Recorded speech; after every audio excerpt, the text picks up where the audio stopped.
Hello everyone, and welcome to my first video of 2015. Now, for those that watch my wrestling stuff, you'll know that I said I was going to start reviewing NXT.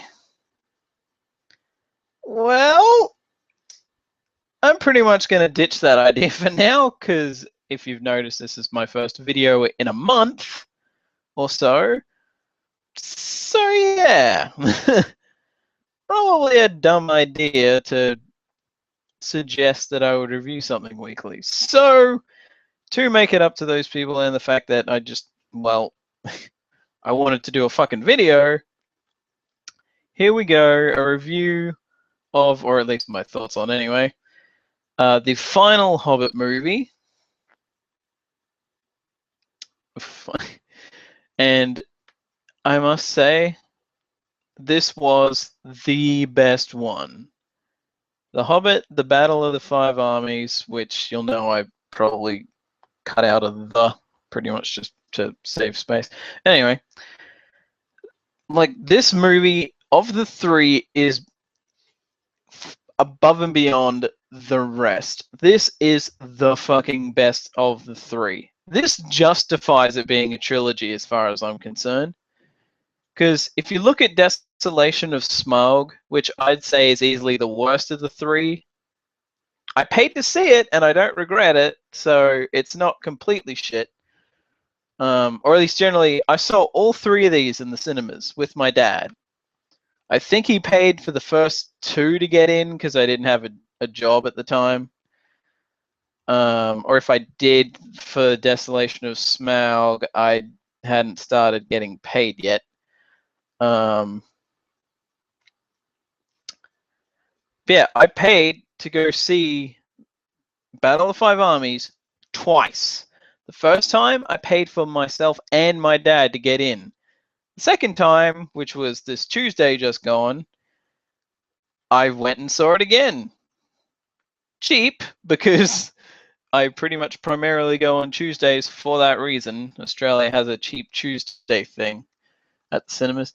But yeah, this movie was like, I'm probably overrating this movie, but it's just that this movie was so well done that it makes me question why Desolation of Smaug felt so rushed.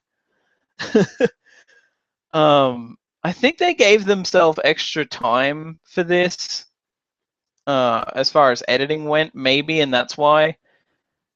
And Desolation of Smaug, holy shit, that needed more editing time. So I guess just to get that out of the way, best Battle of the Five Armies. Number two in that, so the in-between one that isn't the best, isn't the worst. An Unexpected Journey, and then least favorite, I guess, would be a nicer way of putting it, since I don't hate Desolation of Smaug. It's just that I feel like it needed more time in the editing room. I'll probably go into better detail about that in like another video if I do it, but I'm just getting it out of the way now just in case I don't. Reviewing the entire, like all three movies compared to each other. But yeah, Battle of Five Armies, fucking great. We pretty much start off. I also like. I love that I called it, but let's face it, everyone called how that movie was going to open with the Smaug fight, and I give them credit for not trying to milk it too much. It's basically the movie starts. It basically it happens. You see people in Lake Town trying to get the fuck out before it comes, and then Smaug shows up, and well, too late. um, and I actually love the way Bard the Bowman's kid ended up being involved, but like didn't die. Because let's face it, that's a movie trope. The kid will go, "I'll help you, Dad," and then die. And he like using his son and like the broken, like his bow is like broken somehow, either because Smaug smashed into the watchtower that he's on or whatever, and so he just sticks the two broken bits into like these two planks of wood, 2 bits of wood, beams or something, 2 wooden beams, reties the bowstring, since I'm pretty sure, that or he used like his belt or something, or just generally used something that was thicker as a bowstring, because he's got a huge arrow that he's got to shoot at it. And then rests the arrow on his son's shoulder and does it that way. And to me, that's much more impressive and like a much cooler moment than just him using a giant crossbow, which is, from what I can recall, essentially how it went in the book. And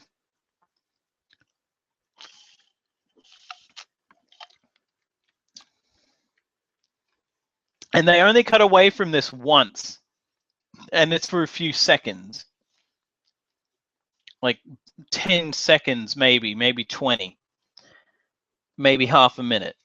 But generally, just, the very first thing you see is Gandalf basically reminding you that Gandalf is stuck up in Dol Guldur, I think. Either that or that comes afterwards. I forget the order, I'm sorry. I've seen this movie twice, but it's technically been almost a week since I saw it the second time, so forgive me. The Smaug destruction of Lake Town at the opening was really great. The entire handling of, let's see, what was it again? Thorin. Sorry, I said Thor. Of Thorin's dragon sickness thing was great. That was really well handled, especially when they basically did the effect on his voice where it made him sound like Smaug when he was really getting protective about the gold. And it's just sort of his slow descent into madness as the build up to the big fight.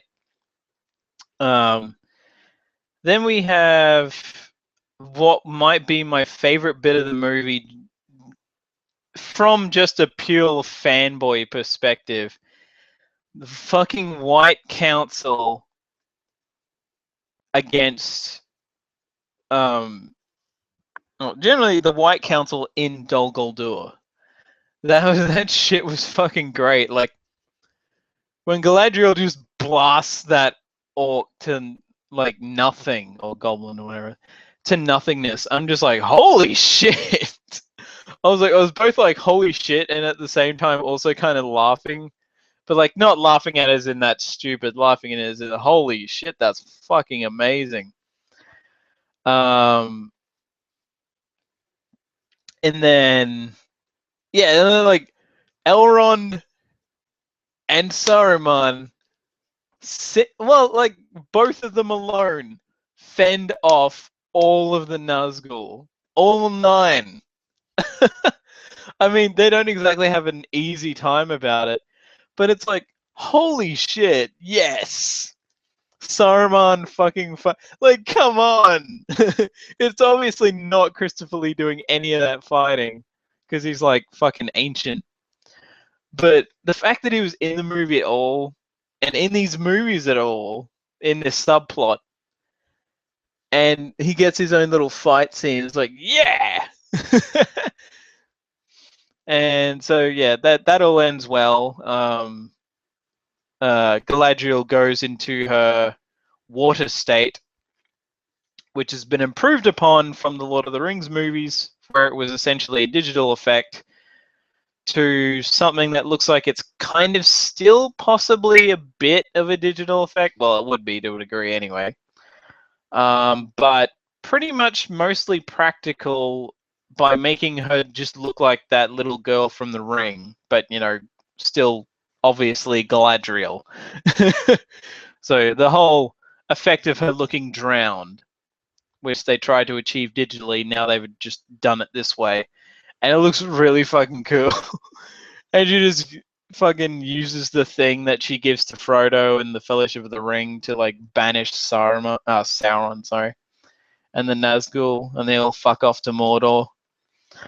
And we basically get the tease of the decline of Saruman, where when Sauron shows up at first, he's fucking scared. The others aren't really. They're worried, but they're not scared. Saruman flat out looks fucking scared. And then he's like, leave Sauron to me. And then he just eventually, between the events of this movie and Fellowship of the Ring, turns evil. Always seduced by the dark side, you could say.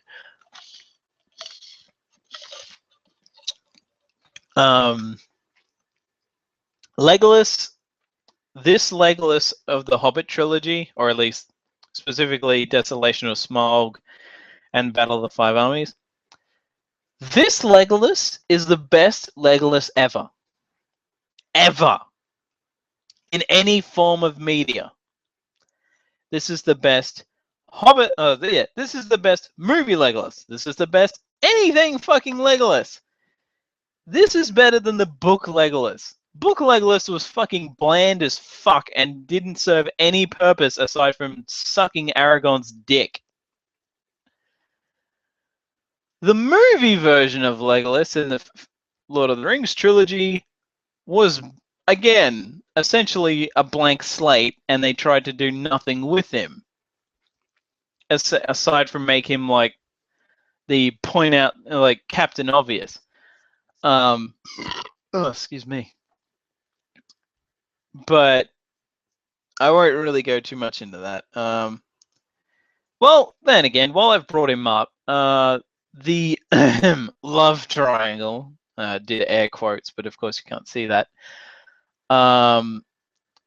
This movie solidified to me that no, it was not a love triangle, or at least, it wasn't. It didn't seem to me as if, oh God, what's her name? Tauriel. It did not seem to me like she really gave a fuck about Legolas's affections. She did not love Legolas. Legolas loved her, but she didn't love Legolas. She grew to love Killy, was it? God, I forget.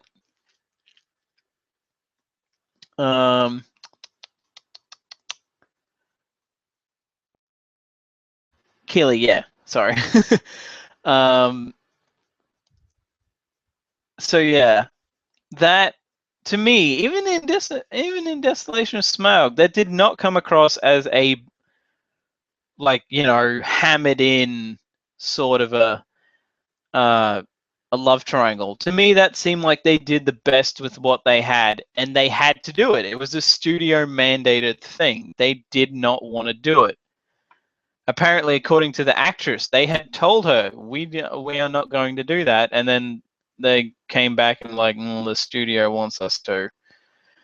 And I guess they had Peter Jackson's balls in a fucking vice or something, so he had to. But again, it worked out really well for me. I even it kind of bothered, like it affected me, but not like really. It didn't really, but it sort of did at the same time. I just didn't well up or anything. But I did feel bad when Keely dies, and that now him and Tauriel can never be together. But she doesn't automatically go to Legolas, so Legolas just sort of fucks off on his own at the end to go meet up with Aragorn for the first time.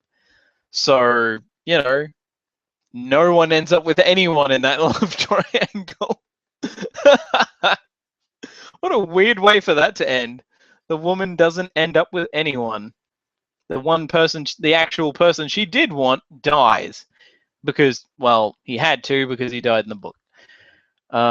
Which, I must say, I love the battle.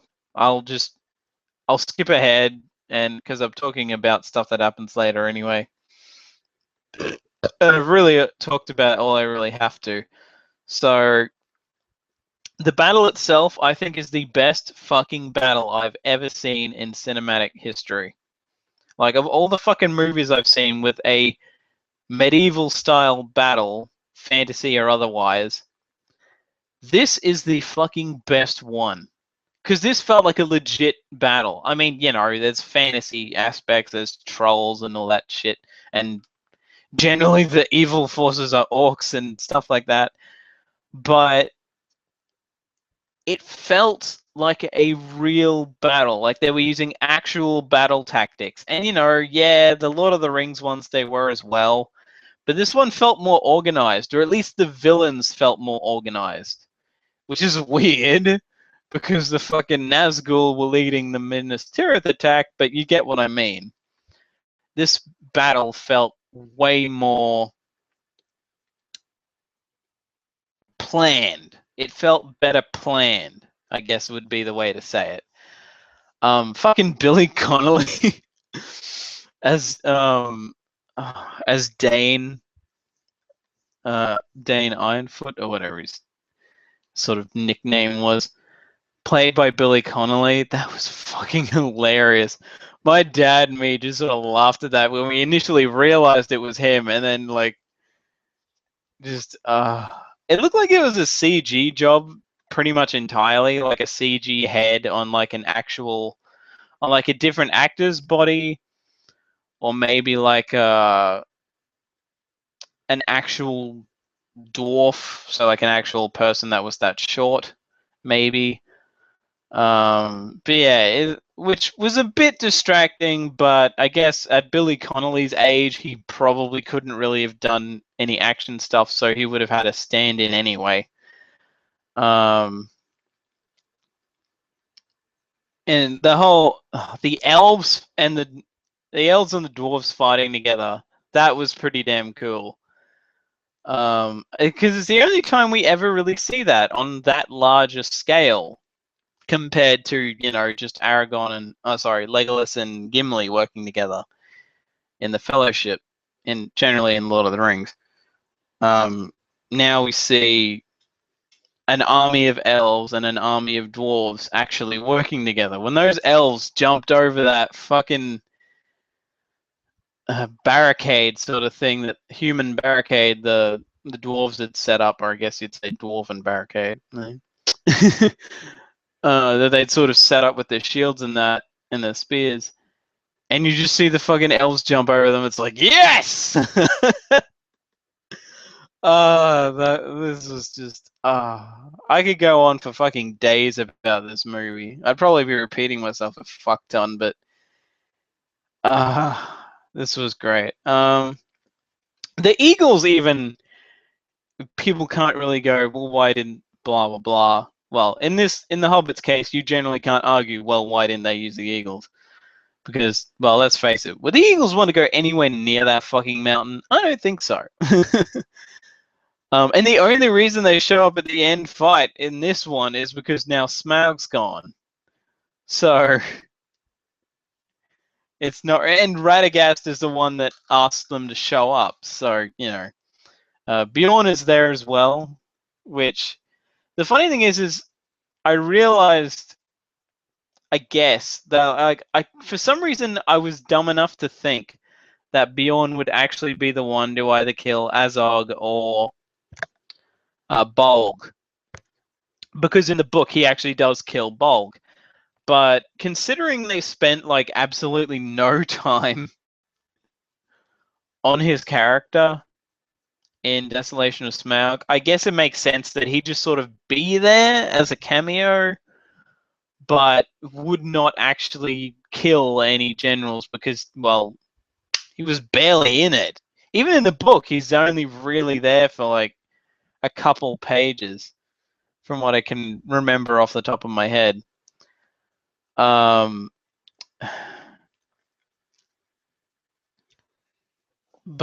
yeah, like the Eagles are coming, whack, knocked down. which I would have found it so hilarious if it did just cut to black when Bilbo passes out after getting knocked out, and had just sort of showed up and the battle's over. That would have been such a cop-out, but so funny at the same time. But I'm glad they avoided that and showed the whole battle. The fucking Thorin's death, that got me the first time. The second time around, it didn't really hit me as hard. But the first time I saw that movie, I almost cried when Thorin and Bilbo were having their moment as Thorin was dying. That shit was like, no.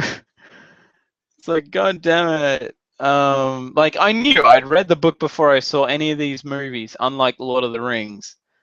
So I knew what was going to happen. I knew who was going to die. I think they even died in the right order. I could be wrong. I don't think there was a specific order with Fili and Kili. But Fili dies first, then Kili, then Thorin. And they're the only three dwarves out of the lot that die, as was in the book. And even like the scene, as I said before, where Kili dies and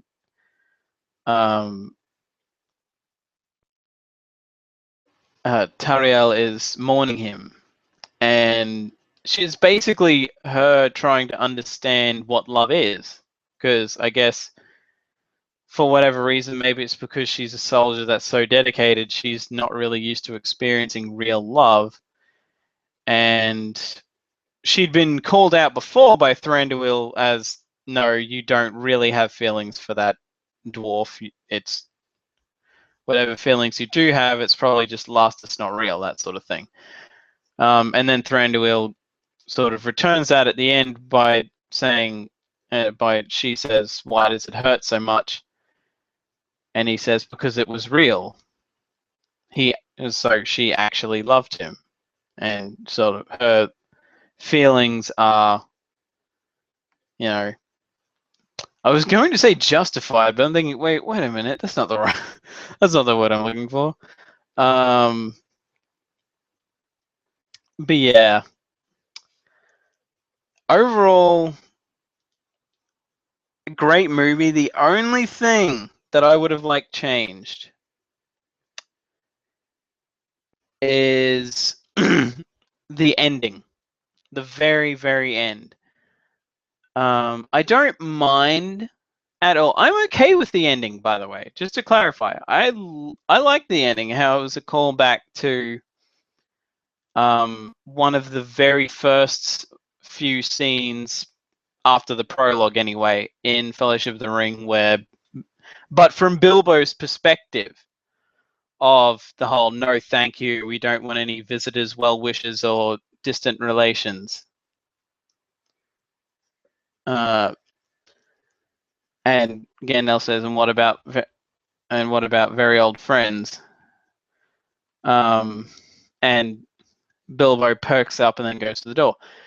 It was good. I liked it because it wraps it up. It's come full circle now. But at the same time,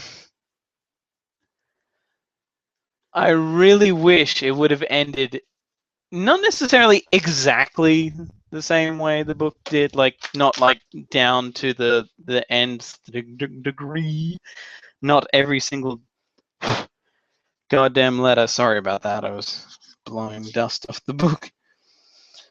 But just generally, the idea of it's been a few years after, it's a few years later, not 60 years later or whatever. And Bilbo is visited by Balin and Gandalf, and they just chat.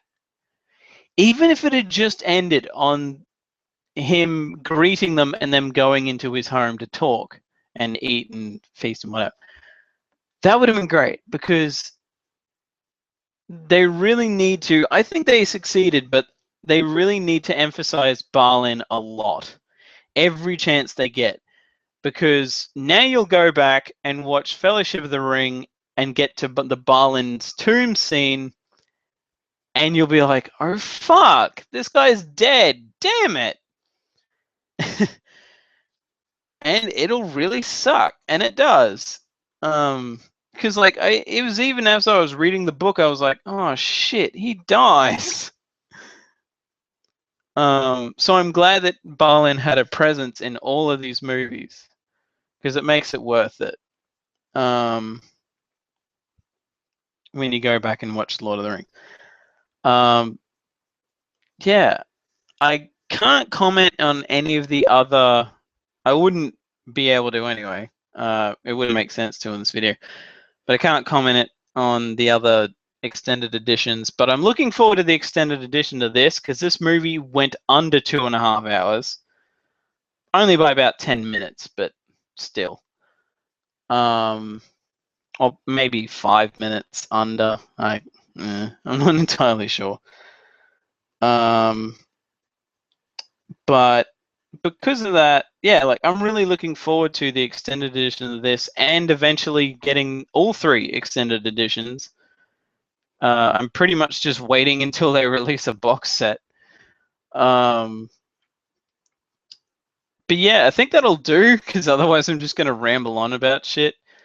If I've forgotten anything, I'll try to make a video in about a month or so where I basically talk about all 3 movies. Maybe I'll try to get some other people involved, so I'm not the only one talking. But yeah, I'll try to do that. If I don't, oh well. But yep, that's been my thoughts on The Hobbit: Battle of the Five Armies. Did you like it? If you've seen it, that is. If you haven't seen it and you still have a way of seeing it in the cinemas, for fuck's sake, go see it. If this interests you anyway. Well, if it didn't interest you, you wouldn't have been listening to me ramble for the past, well, I don't know, maybe a half hour. But yeah, that's about all I've got. I was going to say something else, but I've forgotten now. So with that, I will see you next time, which shouldn't be too long because the Royal Rumble's in a few days, so I'll be doing a review of that. God save me. So that's it. I'm Thomas Firehart. I will see you next time, aka a few days from now.